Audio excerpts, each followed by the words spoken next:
வணக்கம்.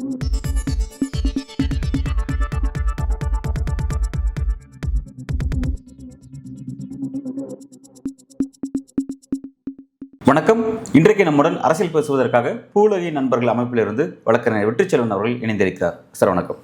வணக்கம். ரொம்ப ஒரு முக்கியமான ஒரு வேர்ல்டு நியூஸ் அப்படிங்கிறது, அமெரிக்காவுக்கு மீண்டும் 4 ஆண்டுகளுக்கு பிறகு டொனால்ட் ட்ரம்ப் அவர்கள் தன்னுடைய அதிபராக பதவியேற்கக்கூடிய ஒரு நிகழ்வு நேற்று அரங்கேற்றிருக்காருங்கிறத பார்க்குறோம். அவருடைய அதிபர் நிகழ்வு அப்படிங்கிறத தாண்டியும் அங்கே அவர் அறிவிக்கப்பட்ட அவர் சொன்ன சில முக்கியமான அதிரடி அறிவிப்புகள் அப்படிங்கிறது கவனம் பெறக்கூடிய ஒரு விஷயமா மாறி இருக்கு.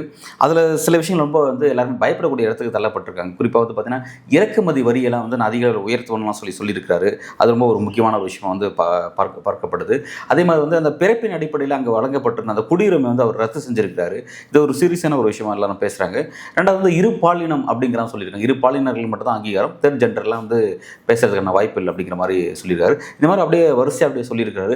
ரெண்டாவது பார்த்தீங்கன்னா கடந்த எலெக்ஷனில் பார்த்தீங்கன்னா அவர் தோற்றாரு. தோற்கும் பொழுது அவர் அவரோட ஆதரவாளர்கள் உள்ள அந்த வெள்ளை மலையில் பெரிய ஒரு கலாட்டாவை பண்ணாங்க. அவர்களுக்கும் பொது மன்னிப்பு கொடுத்து விடுதலை பண்ணியிருக்கிறாரு. இந்த மாதிரி பல விஷயங்கள் அவர் கவனம் பெறக்கூடிய விஷயம் செஞ்சிருக்கிறாரு. பல விஷயங்கள் அவருக்கு எதிராக விமர்சனமாக மாறி இருக்கு. ஓவரால் இந்த சப்ஜெக்ட் நீங்கள் எப்படி பார்க்குறீங்க? ரொம்ப ஒரு ஆபத்தான ஒரு போக்காக தான் பார்க்குறேன். அதாவது என்ன, ஒரு ரைட் விங் பாலிடிக்ஸ்னுடைய வளர்ச்சி. ரைட் விங் பாலிடிக்ஸ் அப்படிங்கிறது நியோ ஃபாசிசம் அப்படின்னு தான் நம்ம சொல்லணும். ஒரு ஃபாசிசத்தன்மை இருக்கக்கூடிய ஒரு அரசியல் சார்பாக இருக்கக்கூடிய கொள்கைகளுடைய புதிய வளர்ச்சி அப்படின்னு தான் நம்ம பார்க்குறோம். இப்போ 47வது பிரசிடெண்ட்டாக ட்ரம்ப் போகிறார். இவர் வெளியே, அதாவது இவருக்கு முன்னாடி இருந்த அதிபர் பைடன் இருக்கார். அவர் வெளியே போகும்போது அவரோட ஃபேர்வெல் ஸ்பீச் ஒன்று கொடுக்குறாரு. அது ரொம்ப முக்கியமானது. 4 நாட்கள் முன்பாக கொடுக்குறார். கரெக்டாக இவர் பொறுப்பேற்றுக் கொள்வதற்கு முன்பாக 4 நாட்கள். அந்த ஃபேர்வெல் ஸ்பீச் ஒரு 18 நிமிஷம் இருக்கக்கூடிய ஸ்பீச். அந்த ஸ்பீச் ரொம்ப முக்கியமானது. அதில் என்ன சொல்கிறேன்னா, அமெரிக்கா கொஞ்சம் கொஞ்சமாக ஒலிகிராசி நோக்கி போய்கிட்டு இருக்கு அப்படின்னு ஒரு வார்த்தையை சொல்கிறார். அதாவது என்னென்னா, பணம் படைத்த சில நபர்களால் கட்டுக்குள் வைத்திருக்கக்கூடிய ஒரு அமைப்பு முறை, அதுதான் ஒலிகிராசி அப்படின்னு சொல்லுவாங்க. ரொம்ப வெல்த்தியஸ், அதுவும் ஒரு ஆயில் அண்ட் கேஸ் சார்ந்திருக்கக்கூடிய பிஸ்னஸ் பீப்புள் கண்ட்ரோல் பண்ணக்கூடிய ஒரு ஸ்டேட்டாக அமெரிக்கா மாறிட்டு இருக்கு அப்படிங்கிற ஒரு வார்த்தையை பயன்படுத்துகிறார். இந்த குற்றச்சாட்டு தனிநபருக்கு நிறைய சொன்னாங்க. நிறைய இன்டெலெக்சுவல்ஸ் தொடர்ச்சி சொல்லிட்டு இருக்கக்கூடியதான். இதில் நிறைய பேர் சொல்லிட்டு இருக்காங்க. இது புதுசு இல்லை. ஆனால் விடைபெறுகின்ற ஒரு அமெரிக்க அதிபர் இதை சொல்கிறார். அதான் இதில் முக்கியம். அமெரிக்காவுடைய உச்சபட்ச தலைமை இடத்துல இருக்கக்கூடிய ஒரு அதிபர் இல்லையா, அவரால் உலகத்தில் என்ன வேணால் ஆட்டி வைக்க முடியும். அப்படி ஒரு பதவியில் இருந்த ஒரு நபர் சொல்கிறார், அமெரிக்கா கொஞ்சம் கொஞ்சமாக இந்த நிலைமை நோக்கி நகர்ந்து கொண்டு இருக்கிறது அப்படின்னா இதனுடைய பாதிப்பு என்னவாக இருக்கும் அப்படிங்கிற சொல்லுவோம். எதிர்கால சங்கதிகளுக்கு ஆபத்தில் போய் முடியும். அதனால் கிளைமேட் கிரைசிஸில் நாம் இது நாள் வரைக்கும் செஞ்சுட்டு இருக்கக்கூடிய செயல்பாடுகள் அனைத்தையுமே இன்னைக்கு பிரச்சனைக்குரியதாக மாறிவிடும் அப்படிங்கிற ஒரு எச்சரிக்கை சொல்கிறார். அதுதான் ட்ரம்ப் என்ன சொல்லார், பாரிஸ் ஒப்பந்தத்துலேருந்து நாங்கள் வெளியேறோம் அப்படிங்கிறது கையெழுத்து போட்டார். அவர் கையெழுத்திட்ட அந்த 12 ஆவணங்களில் ஒரு இது என்ன அப்படின்னு பார்த்தீங்கன்னா, பாரிஸ் ஒப்பந்தத்தில் நாங்கள் வெளியே போகிறோம், WHO நாங்கள் வெளியே போகிறோம் அப்படின்னு சொல்கிறாங்க. இப்போ இதற்குமான தொடர்பு இருக்குது. இரண்டாவது இன்னொரு விஷயம் பைடன் சொன்னது என்ன அப்படின்னா, 1960s பார்த்தீங்கன்னா அமெரிக்கா அப்படிங்கிறது இராணுவ தளவாடங்கள் சார்ந்திருக்கக்கூடிய அந்த இண்டஸ்ட்ரியினுடைய கட்டுக்கோப்பில் இருக்கிறது அப்படின்னு அன்றைய பிரசிடென்ட் சொன்னார். இன்னைக்கு அது யாருக்கிட்ட இருக்குது அப்படின்னா, டெக்னாலஜி பேஸ்ட் இண்டஸ்ட்ரீஸோட கையில் அது இருக்குது அப்படிங்கிற சொல்ல. இவர் யார் குறிப்பிட்டு சொல்லலாம், எலான் மஸ்க்கு, நம்ம மார்க் ஜுக்கர்பர்க், இவங்க அமேசானுடைய அதிபர், கூகுள், அப்புறம் டிக்டாக், இந்த மாதிரி சோஷியல் மீடியானுடைய அதிபர்கள் இருக்காங்களே, இவர்களுடைய கட்டுப்பாட்டில் அமெரிக்கா செல்கிறது. இந்த ஒலிகிராசிங்கிறதுல அவர் தான் சொல்கிறாங்க. அப்போது மிகவும் பணம் படைத்த செல்வாக்கு மிக்கமாக இருக்கக்கூடிய இந்த கார்பரேட்ஸ் இருக்காங்க, இந்த குறிப்பிட்ட சோஷியல் மீடியாவை கண்ட்ரோல் பண்ணக்கூடிய கார்பரேட்ஸ், ஆயில் அண்ட் கேஸை கண்ட்ரோல் பண்ணக்கூடிய இவர்களுடைய கட்டுப்பாட்டில் அமெரிக்கா செல்கிறது அப்படிங்கிறத பைடன் சொன்னார். அதுதான் நமக்கு ட்ரம்ப் அவர்கள் ஆட்சிக்கு வந்தோன்னே அவர் வெளிப்படுத்திருக்கக்கூடிய விஷயமாக இருக்குது. வந்தோன்னே அவர் என்ன சொன்னாருன்னு பார்த்தீங்கன்னா, நாங்கள் பாரிஸ் அக்ரிமெண்ட் வெளியே வரோம், கிளைமேட் சேஞ்ச் அப்படிங்கிறது அதை பற்றினா எங்களுக்கு நம்பிக்கை இல்லை, அது சீன சார்பாக இருக்குது, அதனால் நாங்கள் வெளியேறோம். WHO வெளியேறுவதுக்கு என்னன்னா, கொரோனா சார்ந்து இருக்கக்கூடிய அந்த வைரஸ் அப்படிங்கிறது சீனாவில் இருந்தால் வெளியே வந்துச்சு அப்படிங்கிறத ட்ரம்ப் தொடர்ச்சியாக பேசிட்டு வர்றார். WHO அது சார்ந்து இருக்கக்கூடிய விஷயங்களை கன்ஃபார்ம் பண்ண மறுக்க வேண்டாங்க, அது நிலைப்பாடு எடுக்கல அப்படிங்கிறது அவருடைய நிலைப்பாடு. ஸோ அதனால் WHO இன்னும் தொடர்பு வைத்துக் கொள்ள மாட்டோம், வெளியே வர்றது அப்படிங்கிறதையும் அவங்க சொல்கிறாங்க. இப்போ அந்த இவருடைய பதவியேற்பு நிகழ்வுகளில் இந்த எல்லா தொழிலதிபர்களும் கலந்து கொள்கிறார்கள். அது ஒரு விஷயம். ரெண்டாவது, இவருடைய அமைச்சரவையில் அந்த கவுன்சில் ஆஃப் மினிஸ்டர்ஸில் யார் வர்றாங்கன்னு பார்த்தீங்கன்னா, ஆயில் அண்ட் கேஸ் சார்ந்து இருக்கக்கூடிய அந்த கார்பரேட்டில் முக்கியமான ஒரு தலைவராக இருக்கக்கூடிய நபரும் அதில் வர்றாங்க. அதோடு அவர் பேசும்போது என்ன சொல்கிறாரு அப்படின்னா, இந்த நம்ம நாட்டில் இயற்கை வளங்கள் அதிகமாக இருக்குது, குறிப்பாக ஆயில் நிறையா இருக்குது. இனிமேல் நாம் அது அந்த எண்ணெயெல்லாம் இஷ்டத்துக்கு எடுக்கிறோம். we are going to drill and drill and drill அப்படிங்கிறார். அது எல்லாத்தையும் கிணறுகள் அமைச்சு எடுத்து நாம் அந்த வியாபாரத்தை அறிக்கைப்படுத்த போகிறோம். இனிமேல் எலக்ட்ரிக் வெஹிக்கிள் தான் நீங்கள் வாங்கணுங்கிற அந்த சட்டத்தை நாங்கள் தூக்கி போட போகிறோம். என்ன கார் மேனுஃபேக்சரிங்ஸ் நாங்கள் அதிகப்படுத்த போகிறோம். என்ன கார் வேணும்னு நீங்கள் முடிவு பண்ணிக்கலாம் அப்படின்னு அறிவிக்கிறார். இது என்னென்னா, கடந்த 50 வருடங்களாக தொடர்ச்சியாக காலநிலை மாற்றத்துக்கு எதிரான ஒரு மிகப்பெரிய ஒரு மக்கள் மூவ்மெண்ட்டை எவால்வ் பண்ணி, அதுக்கப்புறம் அது ஒரு உலகளவில் சர்வதேச ஒப்பந்தங்களை நம்ம உருவாக்கி அதுக்கான நடவடிக்கை எடுக்கக்கூடியதை இப்போ தான் ஆரம்பிச்சிருக்காங்க. அமெரிக்காவில் பைடன் அவர்களுடைய கடந்த ஆட்சியில் தான் பார்த்திங்கன்னா இது சார்பாக இருக்க நடவடிக்கை வந்துச்சு. இது ஏன் ரொம்ப முக்கியம் அப்படின்னு பார்த்தீங்கன்னா, அமெரிக்காவை தான் ஹையஸ்ட் பொல்யூட்டர்ஸ். அமெரிக்காவிலிருந்து தான் அதிகப்படியான கார்பன் டை ஆக்சைடு எமிஷன்ஸ் அதிகம் இருக்குது. அது பெர் கேபிட்டா எமிஷன்ஸும் சொல்லுவாங்க. ஆஸ் அ நாடாக பார்க்கும்போது, ஒரு கண்ட்ரி வைஸ் எமிஷனாக பார்க்கும்போது 3வது இடத்துல இருக்காங்க.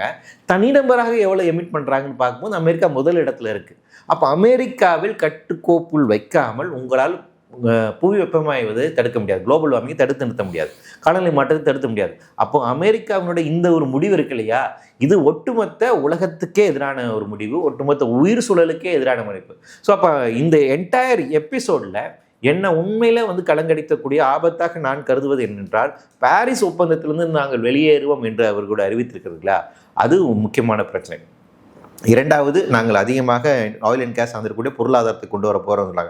3வது என்ன சொல்கிறாங்கன்னா, பிரிக்ஸ் போன்ற அந்த வரி சார்ந்திருக்கீங்களா, பிரிக்ஸ் போன்ற அவங்களுக்கு எச்சரிக்கை என்னன்னா, இதுக்காக நாங்கள் வரி போடுவோம் அப்படிங்கிறது ரொம்ப அவர் அழகாக சொல்கிறார். ஏன்னா இப்போ இடையில ரீசெண்டாக பார்த்தீங்கன்னா அமெரிக்காவை தவிர்த்து ரஷ்யா, இந்தியா உள்ளிட்ட நாடுகள்லாம் சேர்ந்து அமெரிக்காவோட டிபெண்ட் பண்ணி இல்லாமல் நம்ம நமக்கான ஒரு கரன்சி உருவாக்கலாம்னு டிஸ்கஸ் பண்ணாங்க.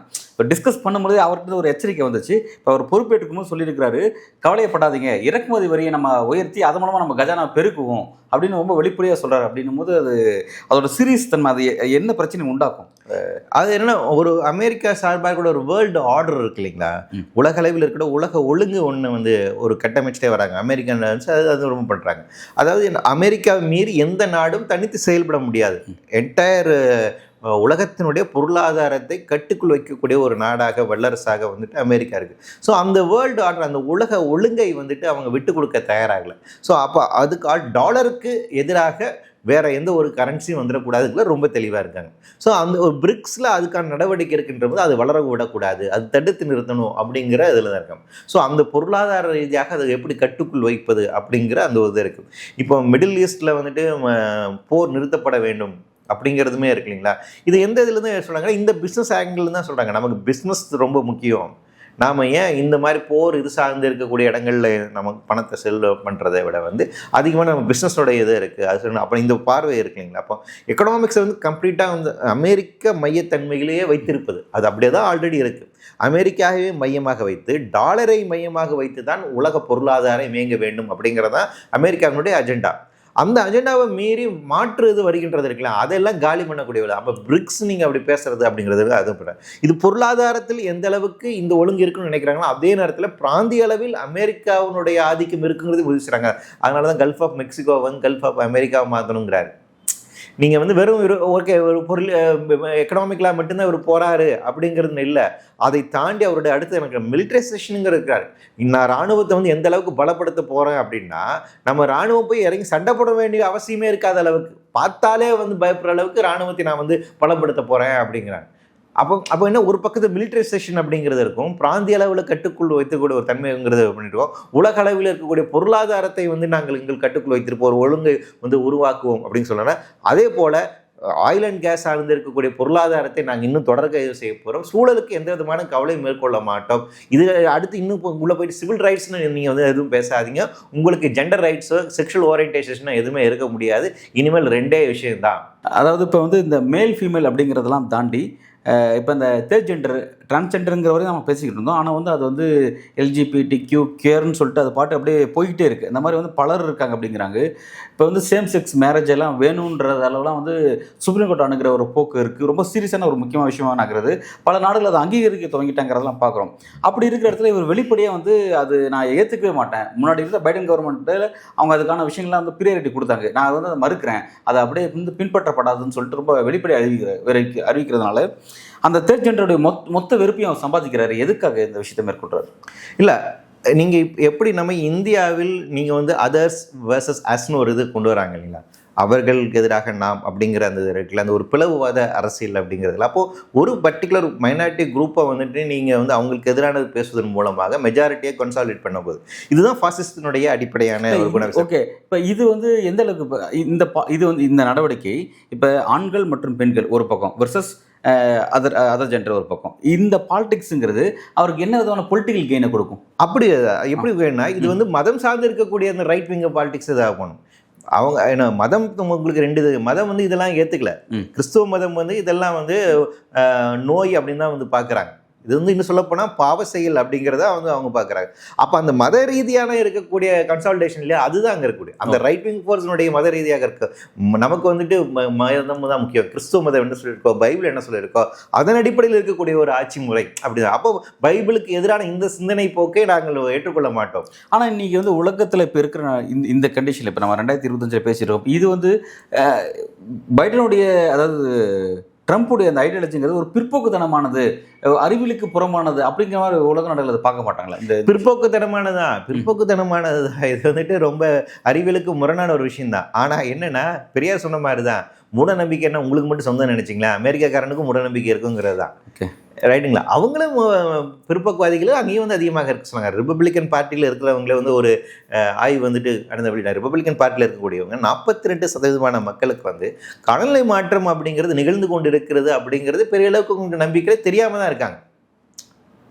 ஸோ அவங்களுக்கு அந்த கிளைமேட்டிக் சயின்ஸை பற்றி நாம் நினச்சிட்டு இருக்கோம் அமெரிக்கா மிகப்பெரிய ஒரு வளர்ந்த நாடு, அங்கே சயின்ஸும் அவ்வளோ பயங்கரமாக இருக்குது, அதனால் எல்லாருமே அங்கே ரொம்ப ரேஷ்னலாக இருப்பாங்கன்னு. அப்படி இல்லை, அமெரிக்காவில் இருக்கக்கூடிய ரேஷ்னாலிட்டி அப்படிங்கிறது ரொம்ப கம்மியாக தான் இருக்குது.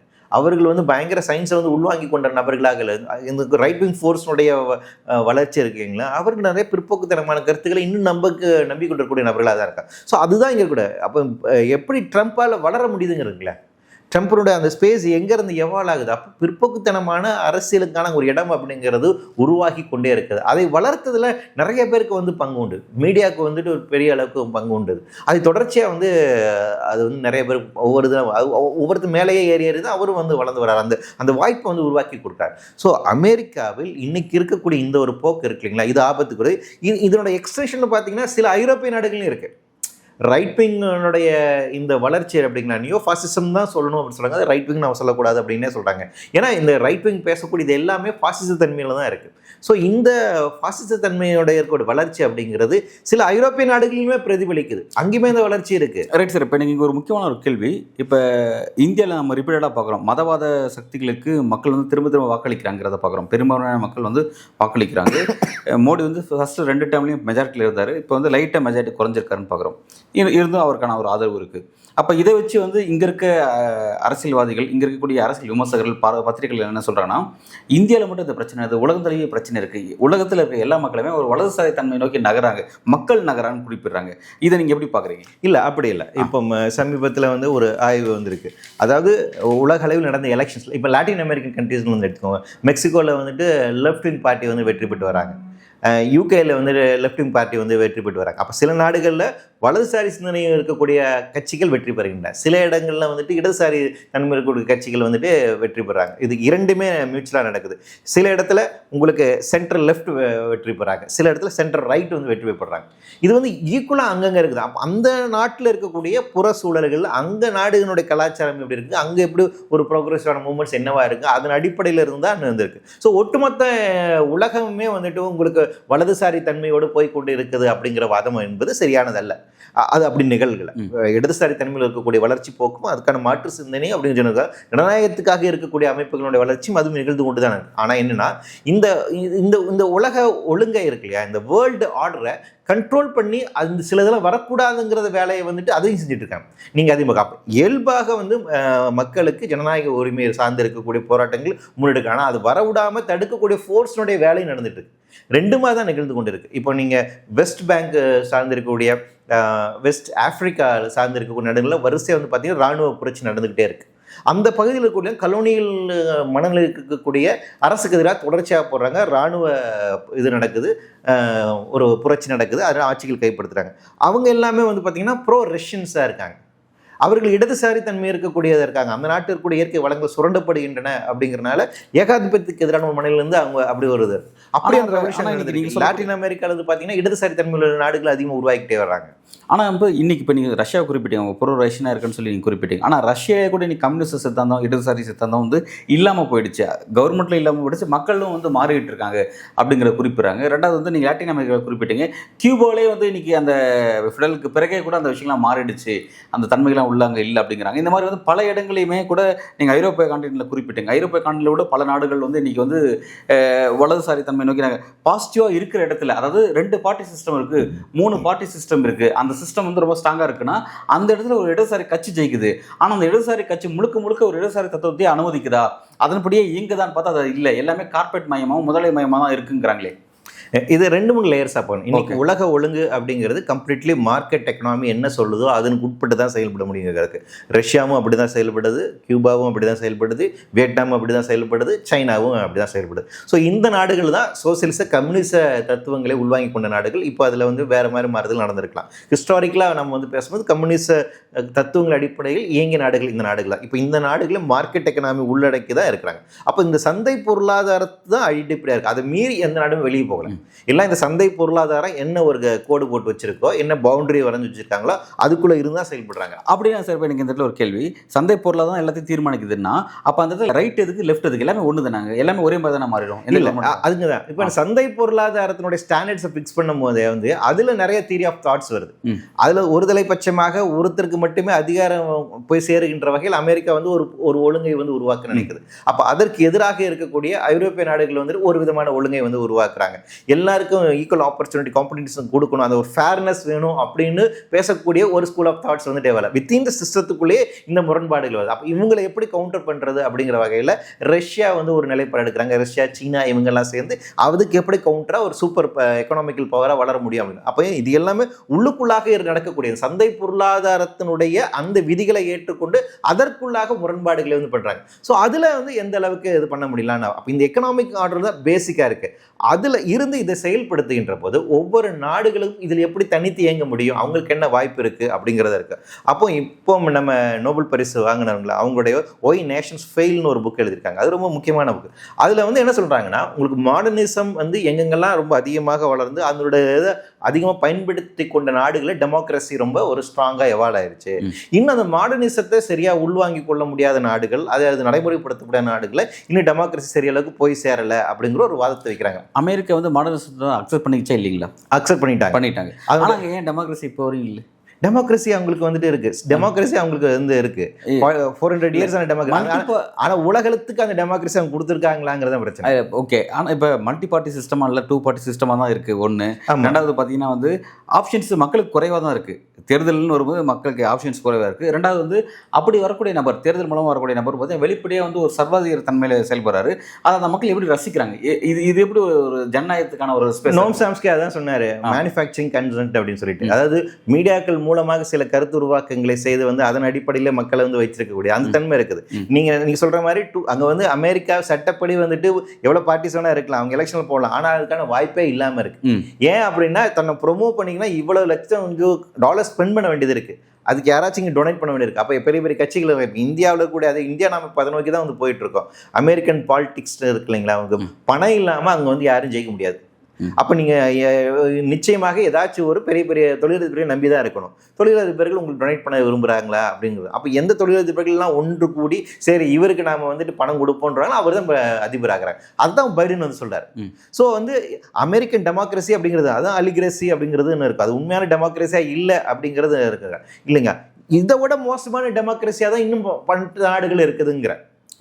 நமக்கு உண்மையான டெமோக்ரஸி 100% மக்கள் வந்துட்டு எல்லா விதமான உரிமைகளோடு இருக்கக்கூடிய அளவில் டெமோக்ரஸி ரொம்ப ஃப்ளோரிஷான இருக்கக்கூடிய டெமோக்ரஸி அப்படின்னா ஏதாச்சும் 1-2 ஐரோப்பிய நாடுகள் நம்ம சொல்லலாமே தவிர்த்து, அதை தவிர்த்து உலகத்தில் இருக்கக்கூடிய 99% நாடுகள் எல்லாமே உண்மையான டெமோக்ரஸி இல்லாமல் தான் இருக்குது. மக்களுக்கான அந்த ஃப்ரீடம் அப்படிங்கிற லிபர்ட்டி அப்படிங்கிறது இல்லாமல் தான் இருக்குது. அது கட்டுக்குள்ள வைக்கக்கூடிய ஒரு தான் இருக்குது. சில நபர்கள் கட்டுப்படுத்துகிறது தான். 1% மக்கள் 40% வெல்த்தை வந்து கண்ட்ரோல் பண்ணுறாங்களா, ஆல் ஓவர் த வேர்ல்டு நடக்கக்கூடியது. அப்போ இது வந்து அன்டெமோக்ராட்டிக்கான ஒரு ப்ராசஸ் தான். இந்த செட்டப் இருக்கு இல்லைங்களா, இதை உடைய விடாமல் உண்மையான டெமோக்ரஸி வர விடாமல் பார்த்து கொண்டிருக்கின்ற வேலையும் அமெரிக்கா தான் செய்யுங்க. இந்த உலக ஒழுங்குகள் தான் அதையும் வச்சுருக்காங்க. Okay, right. ஓகே, நான் நீங்கள் சொல்ல புரிஞ்சுக்கிட்டேன். இப்போ வந்து என்னோட கேள்வி என்னென்னா, இப்போ நீங்கள் உலகத்தில் இருக்கக்கூடிய எல்லா நாடுகளிலும் எந்தளவுக்கு வந்து வலதுசாரி சிஸ்டம் இருக்குது, இடதுசாரி சிஸ்டம் இருக்குது அப்படிங்கிறத ரெண்டுத்தையும் நீங்கள் விளக்கி சொல்கிறீங்க. இப்போ இந்தியாவை பொறுத்த வரைக்கும் இந்தியா மொத்தம் கிட்டத்தட்ட ஒரு நீண்ட காலமாக வந்து 10 ஆண்டுகளுக்கு மேலே ஒரு வலதுசாரி அரசியல் பேட்டர்ன்லேயே பயணிச்சுட்டு இருக்கு. அப்போ மக்களே வந்து இங்கே வலதுசாரி தன்மைக்கு மாறிட்டாங்க அப்படின்ற ஒரு விஷயத்தை முன்வைக்கிறாங்க. நீங்கள் அதை எப்படி பார்க்குறீங்க இந்த கருத்தை? இந்தியாவில் வந்துட்டு நமக்கு காஸ்ட்டுங்கிற ஒரு விஷயம் இருக்குங்களா, அதை மீறின ஒரு வலதுசாரி தன்மை இருக்க முடியுமா? ஸோ இந்தியாவினுடைய வெரி ஆரிஜின் இருந்து நமக்கு வந்துட்டு அந்த வலதுசாரி தன்மையோட தான் இருக்குது. காங்கிரஸ்க்குள்ளே வலதுசாரிகள் நிறையா இருந்தாங்க, சோசியலிஸ்ட்டுகளும் இருந்தாங்க, ரெண்டும் சேர்ந்து தான் நமக்கு வந்து. நீங்கள் சொல்கிற கேஸ்ட் சிஸ்டம்ங்கிறது இந்தியாவில் தமிழ்நாட்டிலையும் உண்டு தான், தமிழ்நாட்டிலையும் இருந்தால். ஆனால் தமிழ்நாட்டில் மட்டும் பார்த்தீங்கன்னா இங்கே ஒரு பொலிட்டிக்கல் டைமென்ஷன்ஸ் வந்து வட மாநிலங்களோட கொஞ்சம் வித்தியாசமாக இருக்குது. ரெண்டாவது வந்து ஒரு லெஃப்ட் பாலிடிக்ஸ் பேஸ்டு இங்கே இருக்குது. சோசியல் ஜஸ்டிஸ் பேசுகிறதா இருக்கட்டும், ரிசர்வேஷனை ப்ராப்பராக ஃபாலோ பண்ணுறதா இருக்கட்டும், இந்த மாதிரி பல விஷயத்தில் இருக்குது. இங்கே மட்டும் எப்படி அந்த தமிழ்நாடு அது எக்ஸப்டாக மாறுச்சு? இங்கே ஒரு மூவ்மெண்ட் நடந்திருக்கு இல்லையா? எங்களுக்கு நமக்கு டிராவிடியன் மூவ்மெண்ட் நடந்திருக்கு, ரொம்ப பலமாக அது வந்து கொண்டு போயிருக்கு. அதே மாதிரி இடதுசாரிகளுடைய மூமெண்ட்ஸ் இருக்குல்ல, பீப்புள்ஸ் மூவ்மெண்ட் எங்கெல்லாம் ரொம்ப டீப் ரூட்டடாக இருந்திருக்கோ அங்கே வந்து சில மாறுதல் நடந்திருக்கு. ஆனால் அது முழுமையான மாறுதல் அப்படிங்கிறது நமக்கு இன்னும் வரல. அந்த இதெல்லாம் எதிர்குறல்கள் ரொம்ப வலுவாக இருக்கக்கூடிய இடம். அதுதான் எதிர்குறல் அது வலுவாக இருக்கிறதுனால அது ரொம்ப சம்மிஸிவாக இருக்குது. அதனுடைய அர்த்தம் அப்படிங்கிறது முழுக்க அதெல்லாம் வீழ்ந்துருச்சுன்னு அர்த்தம் இல்லை. அது ஏன் சம்மிஸிவாக இருக்குன்னா அப்போசிஷன் வந்து ரொம்ப ஸ்ட்ராங்காக இருக்காங்க. இந்தியாவில் மற்ற மாநிலங்களில் அந்த அப்போசிஷன் அவ்வளோ ஸ்ட்ராங்காக இல்லை. அதனால வந்து இந்த ஆதிக்க குரூப் ரொம்ப ஓவர் எக்ஸ்ப்ளாய்டேஷன்ஸில் அங்கே இருக்காங்க. ஸோ பேசிக்காக நம்ம தான் பண்ணுறோம். அப்போ இந்தியாவை நீங்கள் டெமோக்ராட்டிக் பண்ணுறதுங்கிறது ரொம்ப டெமோக்ரஸிங்கிறது ஒரு ஃபீலிங். அம்பேத்கர் சொன்ன மாதிரி காஸ்ட் வந்து இப்படி ஒரு நோஷனோ அது ஒரு ஃபீலிங்கோ, அதே மாதிரி டெமோக்ராட் நீங்கள் மனதளவு நீங்கள் ஒரு டெமோக்ராட்டிக்காக இருக்கணும்ல. அதான் அவர் சொன்னார், எவ்வளவு சிறப்பான கான்ஸ்டியூஷனாக இருந்தாலும் மோசமான ஆளுங்கட்சியாக ஆளுபவர்களாக இருந்தார்கள் அதெல்லாம் எந்த விதமான பிரயோஜனமும் கிடையாது. மோசமான கான்ஸ்டியூஷனாக இருந்தாலும் சரி, நல்ல நபர்கள் இருந்தாங்க, நல்ல ஆளுமை செலுத்தக்கூடிய ஆட்சியாளர் இருந்தாங்கன்னா அது சிறப்பாக இருக்கணும். ஸோ அப்போ யார் அதை நடைமுறைப்படுத்துறாங்க? நம்ம பை ஃபீலிங் எனக்கு டெமோக்ராட்டிக் சென்ஸ் வேணும். இந்த டெமோக்ராட்டிக் சென்ஸே இல்லாமல் தான் நம்ம இருக்கோம். காஸ்ட் அப்படிங்கிறது கம்ப்ளீட்டாக அன்டெமோக்ராட்டிக்கான ஒரு விஷயம். நீங்கள் அந்த காஸ்ட் பாலிட்டிக்ஸில் ஊறுகின்ற போது உங்களால் டெமோக்ராட்டிக் எப்படி சிந்திக்க முடியும்? அப்போ அது வந்து இயல்பாக உடைக்கணும் இல்லையா? அப்போ அந்த உடைக்கக்கூடிய வேலையை தமிழகத்தில் இருக்கட்டும், கேரளாவாக இருக்கட்டும், சில இடங்களில் அந்த ஒரு மக்கள் பீப்புள்ஸ் மூவ்மெண்ட்டாக இருக்கட்டும், ஒரு நிறைய சோஷியல் ஜஸ்டிஸ் சார்ந்திருக்கணும், நிறைய மூவ்மெண்ட்ஸ் வந்து எவாலுது. டிராவிடியன் மூவ்மெண்ட் அதில் ஒரு முக்கியமானது. அது வந்து என்ன பண்ணிருக்குன்னா மக்களவை வந்து ஜனநாயகப்படுத்திருக்கு. ஜனநாயக ரீதியாக சிந்திக்கக்கூடிய அந்த மனநிலையை உருவாக்கியிருக்கு. ரேஷனலைசேஷனுங்கிறது என்னன்னா அதுதான். நீங்கள் அறிவியல் ரீதியாக சிந்திக்க வேண்டும் அப்படிங்கிறதுனா உனக்கு கீழே எப்படிப்பா ஒருத்தன் இருக்க முடியும்? நீ மனசு தானப்பா, அது எப்படிப்பா இருக்குன்னு அந்த ரேஷனல் திங்க் பண்ண வைக்கிறீங்களா? இந்த ரேஷனாலிட்டி வந்து நார்த்தில் புரிய மாட்டேங்குது. அது எப்படி நீ அவனைய நீ ஒன்றும் சொல்கிறேன்னா அவன் உண்மையிலே புரிய மாட்டேன். ஏன்னா சின்ன வயசுலேருந்து அப்படியே வளர்க்கப்பட்டிருக்கான். ஸோ அப்போ அந்த கான்சியஸ்னஸ் வந்து நீங்கள் இதை உருவாக்கணும், அந்த டெமோக்ராட்டிக் சென்ஸை வந்து உருவாக்கலாம். அது நம்ம வந்து இங்கே உருவாக்கியிருக்கோம். இந்த டெமோக்ராட்டிக் சென்ஸ் அப்படிங்கிறதுனா இன்னும் பரவலாக உருவாக்கப்படல. அது அமெரிக்காவிலையும் உருவாக்கலாம். அமெரிக்கா நினைக்கிறா வெள்ளை இனம் சார்ந்து இருக்கக்கூடிய எனக்கு தான் இந்த இடத்துல உரிமை இருக்குன்னு, இந்த மண்ணில் எனக்கு தான் இருக்குது, இங்கே பிறந்தவங்களுக்கு மட்டும் தான் குடியுரிமை கொடுக்கணுங்கிறது எதுலேருந்து அடிப்பில் வர்றாங்க? இந்த ஒயிட் சுப்ரீமசிலேருந்து வர்றாங்க. ஆனால் அந்த பூர்வீக மக்கள்னு ஒருத்தங்க அவங்க எல்லாம் கொன்று குதிச்சு தான் அவங்க இங்கே வந்தோங்கிறதுக்கான அவங்களுக்கு ஏதாச்சும் அந்த புரிதல் இருக்கா? அது யோசிக்கிறாங்களா? அது கிடையாது. நாங்கள் எங்களுக்கான இதுப்பா அப்படின்னு அவங்க நினைக்கிறாங்க. நீ யார் இங்கே வந்து உள்ள புதுசாக வந்து நீ என்ன வேலை கேட்குற, உனக்கு நாங்கள் தரமாட்டோம் அப்படின்னு. அது அந்த டெமோக்ராட்டிக் சென்ஸ் வந்துட்டு அவங்களுக்கு வந்து இல்லை. அதைத்தான் வந்து ஆப்பிரிக்காவில் வந்து செய்கிறாங்க. இந்த நாட்டில் கூட இயற்கை வளங்களை நாங்கள் சுரண்டி எடுக்கிறதுக்கு தான் இருக்குது, உனக்கு இவ்வளோ கொடுத்தா போதுன்னு. அந்த டெமோக்ராட்டிக் அங்கே ஒரு டெமோக்ராட்டிக் பார்ட்டி வர்றதுலேயே அவங்க வந்து அலோவ் பண்ணுறது கிடையாது. அதே தான் வந்து மிடில் ஈஸ்டில் கண்டினியூஸாக வந்துட்டு பார்த்தீங்கன்னா இப்போ வந்து இருக்கக்கூடிய எல்லா கட்சிகளும் பிற்போக்குத்தனமாக இருக்கக்கூடிய, மதம் சார்ந்து இருக்கக்கூடிய இஸ்லாமிய வெரி ஃபண்டமெண்டலிஸ்டாக இருக்கக்கூடிய ஆட்சிகள் ஒவ்வொன்றும் அங்கங்கே வந்துக்கிட்டே இருக்குது. இது எப்படி? ஆனால் இதுக்கு முன்னாடி சோசியலிஸ்டிக் ஐடியாலஜி இருக்கக்கூடிய பார்ட்டிஸ் அங்கே எமர்ஜ் ஆச்சு. அது எல்லாத்தையும் காலி பண்ணாங்க. சதாம் ஹுசைனுக்கு முன்னாடி இருந்த ஒரு காலகட்டத்தில் இந்த வக்ஃப் பார்ட்டியாக இருக்கட்டும் எல்லாமே பார்த்தீங்கன்னா சோசியலிஸ்ட் சிந்தனை சார்ந்து இருக்கக்கூடிய பார்ட்டிஸ் வந்துட்டு மிடில் ஈஸ்டில் எவால்வ் ஆச்சு. முஸ்லீம் நாடுகளில் வந்து எவ்வளோ ஆனாங்க, அவங்க எல்லாரையும் காலி பண்ணாங்க. இந்த முற்போக்காக இன்னைக்கு பேசிட்டு ரொம்ப பிற்போக்குத்தனமாக இருக்கக்கூடிய இந்த ஆட்சி அங்கே வந்துருக்கு. இந்த ஆட்சி இப்போ அமெரிக்கா ஆதரிக்குது. கடந்த காலங்களில் வந்து அவங்களை எதிர்த்தாங்க. அதுக்கு முன்னாடி அவங்களை ஃப்ரீடம் ஃபைட்டர்ஸ்னு சொன்னாங்க. ஆப்கானிஸ்தானில் முஹாஜிதீன் வரும்போது ஃப்ரீடம் ஃபைட்டர்ஸ்னால் இதே அமெரிக்கா தான் சோவியத் ரஷ்யாவுக்கு எதிராக ஆயுதங்கள் கொடுத்தாங்க. அதுக்கப்புறம் சோவியத்தினுடைய வீழ்ச்சிக்கு அப்புறம் இதே முஹாஜிதீன் தலிபான் இவங்களை எவால் ஆகும்போது இவர்கள்லாம் தீவிரவாதிகள்னு சொல்லிட்டு ஆப்கானிஸ்தானில் போயிட்டு பாம்பு போட்டாங்க, அவங்கள எல்லாத்தையும் காலி பண்ணாங்க. அதுக்கப்புறம் வேறு வழியெல்லாம் தோற்று வெளியே வந்ததுக்கப்புறம் இப்போ தலிபான்கிட்ட நாடை கொடுத்துருக்காங்க. இப்போ தலிபானுக்கு வந்து அவங்க ஏற்றுக்கிட்டு இருக்காங்க. இப்போ தலிபான் கூட வந்துட்டு இந்தியா வந்து பேச்சுவார்த்தை நடத்திட்டு இருக்கு. எம்பசி வந்து எங்கள் தலிபானில் பாகிஸ்தானுக்கு எதிராக தலிபானுடைய எம்பசியை வந்துட்டு நாம் இங்கே வந்துட்டு வரவேற்கிறோம் வந்துட்டு. அப்போ பாருங்க, அது சோசியலிஸ்டிக் சிந்தனையில் இருக்கக்கூடிய முற்போக்குத்தன்மை இருக்கக்கூடிய ஆட்சி தானே எமர்ஜ் ஆகி வந்துச்சு இல்லைங்களா? அதை அடித்து காலி பண்ணிட்டு ரொம்ப பிற்போக்குத்தனமான அமைப்பு முறைகளை நீங்கள் உருவாக்கி விட்டு இவர்கள் மோசமானவர்கள் அப்படின்னு நாம் இன்னைக்கு பேசிட்டு இருக்கல.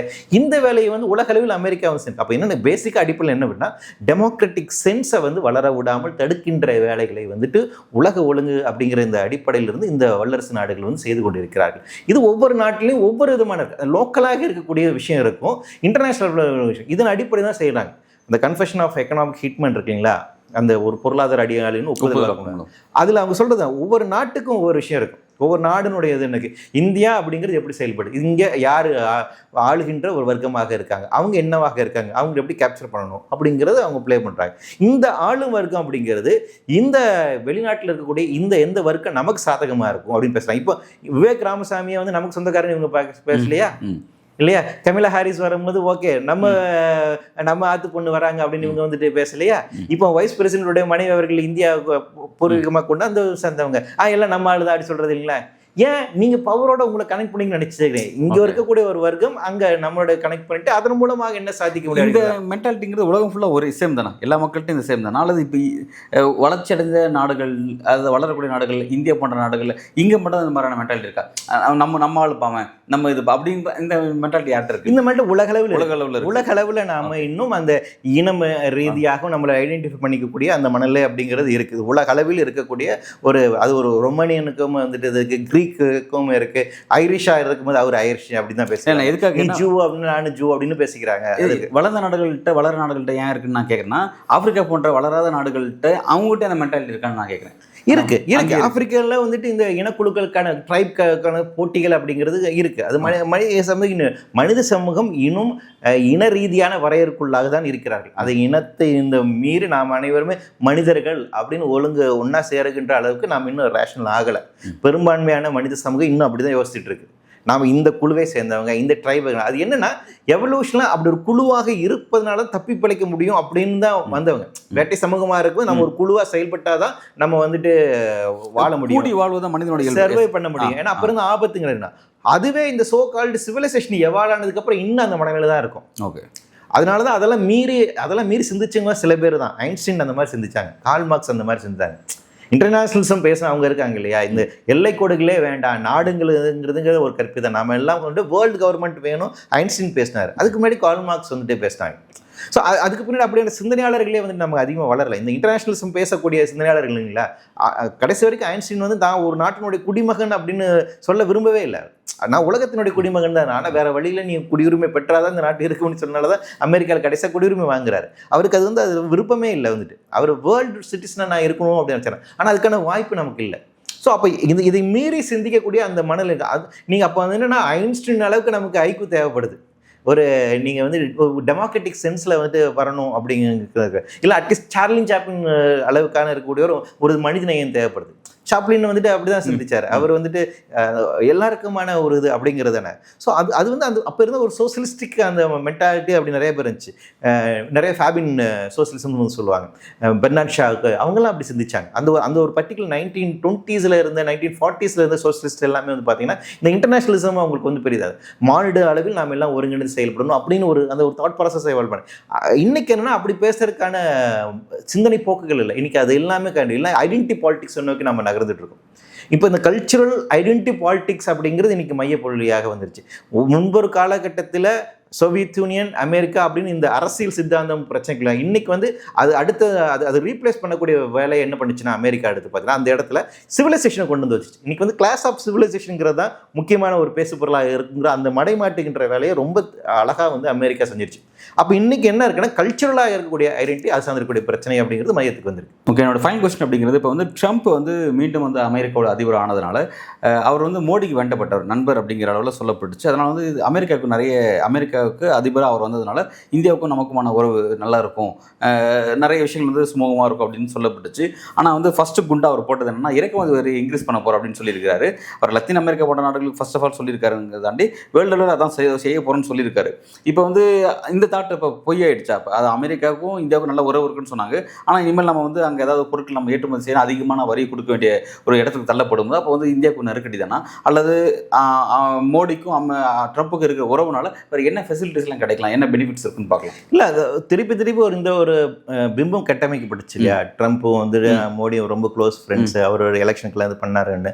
ஆனால் இந்த அரசு பொறுப்பேற்பு விழாவில் நிச்சயமாக மோடி அழைக்கப்படுவார் அப்படிங்கிறது எதிர்த்து எப்படியாச்சும் இவரை வந்து இன்வைட் பண்ண வைக்கிறதுக்கான வேலைகளையும் வந்து பார்த்தாங்க. அதனால தான் ஜெய்சங்கர் வந்து முன்னாடியே வந்து போனார், போயிட்டு அதுக்கான இது பண்ண. ஆனால் கடைசி வரைக்கும் அமெரிக்கன் கவர்மெண்ட் வந்து அதை ஒத்துக்கல, அவங்க இன்வைட் பண்ணுறது மூடில் அவங்க வந்து இல்லை. ஏன் இந்த விஷயத்தில் இப்படி நடந்துட்டாங்க, என்ன காரணம் அப்படிங்கிறது தெரியல. எந்த வெளிநாட்டு தலைவர்களையும் அவங்க இன்வைட் பண்ண மாதிரி தெரியல. ஸோ இந்த பொறுப்பேற்பு நிகழ்வை கூட வழக்கமாக வெளியே வச்சு தான் அந்த கேபிட்டல் அப்படின்னு சொல்லக்கூடிய அந்த எல்லாம் நிகழ்த்தும், அந்த இனாகுரேஷன் அப்படிங்கிற நடத்தும். அப்படி இல்லாமல் இப்போ உள்ளேயே தான் இருந்தாங்க. கடும் குளிர் செக்யூரிட்டி ரீசன்ஸ் ஒரு காரணமாக இருக்கலாம் வந்துட்டு. பட் எனிவே ஆனால் வந்துட்டு வேற எந்த தலைவர்களையுமே அவங்க இன்வைட் பண்ணல, நாட் ஓன்லி மோடி அப்படிங்கிறத வேற எந்த தலைவருமே இன்வைட் பண்ணல. அதனால் அது ஒரு காரணமாக யாரையும் தன்னை ஐடென்டிஃபை பண்ணிக்கணும். ஆனால் இவங்க சொல்கிற அளவுக்கு, இவங்க கிளைம் பண்ணுற அளவுக்கு அந்த ஃப்ரெண்ட்ஷிப் இல்லை அப்படின்னு நம்ம வந்து புரிஞ்சுக்கலாம். மோடிக்கும் ட்ரம்ப்புக்குமானது வந்து இவங்க சொல்கிற அளவுக்கு அந்த அளவுக்கு பெரிய ஒரு ஃப்ரெண்ட்ஷிப் இருக்கிற மாதிரி இருக்கு. ஏன்னா அப்படி இருந்துச்சு அதெல்லாம் மீறி கண்டிப்பாக இன்வைட் பண்ணியிருக்கோம். அப்படி இல்லை, அது வந்து ஒரு அரசு ரீதியாக இருக்கக்கூடிய ஒரு உறவு அப்படிங்கிறது. ஆனால் அதை தாண்டி மோடிக்கு வந்து ஒரு இது இருக்குது, தன்னை வந்து மோர் வந்து அவர் அமெரிக்காவோட ஐடென்டிஃபை பண்ணி காமிச்சு தன்னை வந்து பெரிய ஒரு உலக அளவில் இருக்கக்கூடிய ஒரு வேர்ல்டு லீடராக ப்ரொஜெக்ட் பண்ணிக்கணும் அப்படிங்கிற ஒரு தன்மை இருக்குது. அந்த அளவுக்கு அழுத்தங்கள் கொடுக்கக்கூடிய அளவில் நீங்கள் இருக்கிறீங்களான்னு கேட்டிங்கன்னா இந்திய பொருளாதாரமோ இந்திய அமைப்பு முறையோ இந்திய ஒழுங்கோ அந்த அளவுக்கு இல்லை. இந்தியாவுடைய தேவை அமெரிக்கா எங்கே தேவைப்படுதுன்னா சைனாவுக்கு எதிரான அவர்களுடைய இதை சிஸ்டத்தை கண்ட்ரோல் பண்ணக்கூடிய மெக்கானிசம் இது. இப்போ உலகத்தில் எந்த நாட்டிலும் இல்லாத அளவுக்கு அமெரிக்கா வந்து பார்த்தீங்கன்னா அமெரிக்கா ராணுவ தடங்கள் உலகங்களுமே வந்து பார்த்தீங்கன்னா 750 இடத்துல இருக்குது. வேற எந்த நாட்டுக்கும் இவ்வளோ ராணுவ இடங்கள் தளவாடங்கள் கிடையாது. அவ்வளோ லொக்கேஷன்ஸில் வந்துட்டு இவங்களுடைய பேஸ் அப்படிங்கிறது இருக்குது, ஆர்மி பேஸ் அப்படின்னு. உலகங்களும் எல்லா மூலையிலும் ஏதோ ஒரு மூலையில் அமெரிக்கன் வார் பேஸ் அப்படிங்கிறது வந்து இருக்குது. அதுக்கு 2ஆம் இடத்துல பிரிட்டன் இருக்குது. சைனா கிட்ட அவ்வளவு இருக்கான்னு பார்த்தீங்கன்னா அதிகபட்சம் ஒரு 10, 20, 15 இடங்கள்ல தான் அந்த ராணுவ பேஸ் இருக்குன்னு சொல்றாங்க. அதை தாண்டி பெரிய அளவுக்கு இல்லை. ஸோ அமெரிக்காவுக்கு வந்துட்டு அவருடைய ராணுவ தளங்களை வைத்துக் கொள்வதற்கான இடங்கள் அங்கே பிராந்திய அளவில் இருக்கக்கூடிய ஒவ்வொரு நாடுகளுடைய சப்போர்ட் தேவை. அந்த வகையில் இந்தியாவினுடைய சப்போர்ட் தேவைப்படுது.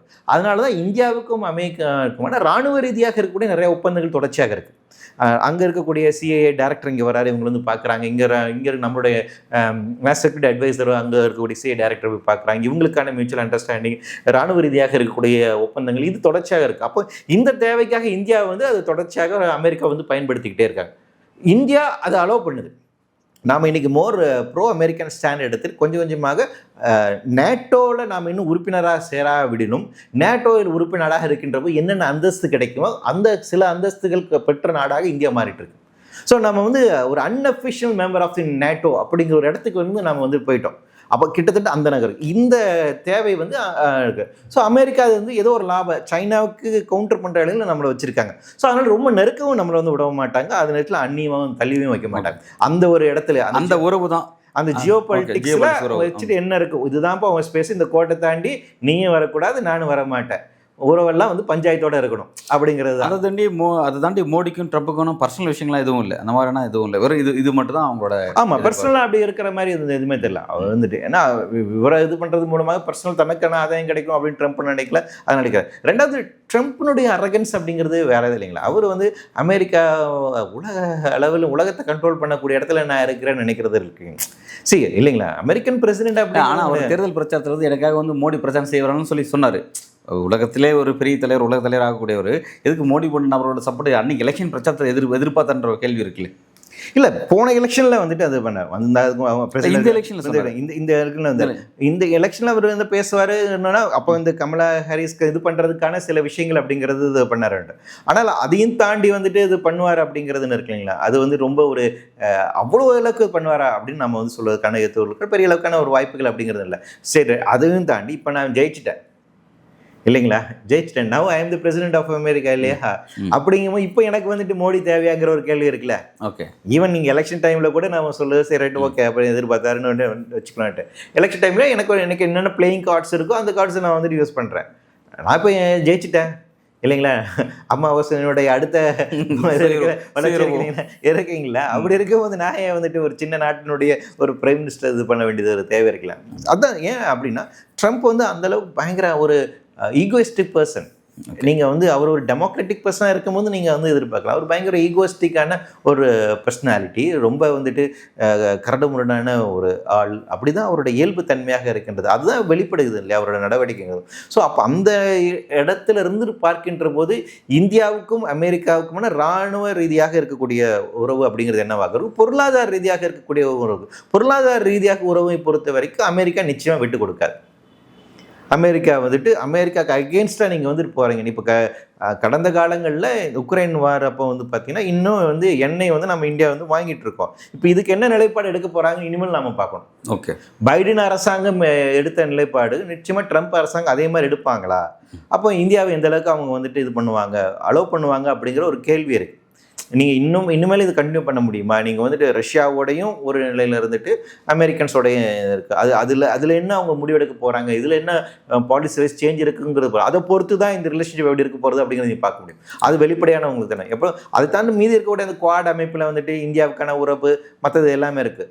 இந்த எக்கனாமிக்ஸ் அப்படிங்கிறது எப்படி ப்ளே பண்ண போகுது அப்படிங்கிறத வச்சு தான் நம்ம இந்த உறவு என்னவா இருக்க போகுது அப்படிங்கிறத நம்ம வந்து பார்க்க முடியும். அமெரிக்காவுடைய புதிய அதிபராக ட்ரம்ப் வந்ததுக்கு பிறகு என்னென்ன விஷயங்கள் நடக்க போகுது அப்படிங்கிறத பற்றியும், அடுத்த கட்ட அரசியல் நகர்வு எப்படி இருக்க போகுது அப்படிங்கிறத பற்றியும் விரிவாக உங்களோட கருத்தில் பகிர்ந்திருக்கீங்க. உங்கள் நேரத்துக்கும் வருகைக்கும் நன்றி. நன்றி.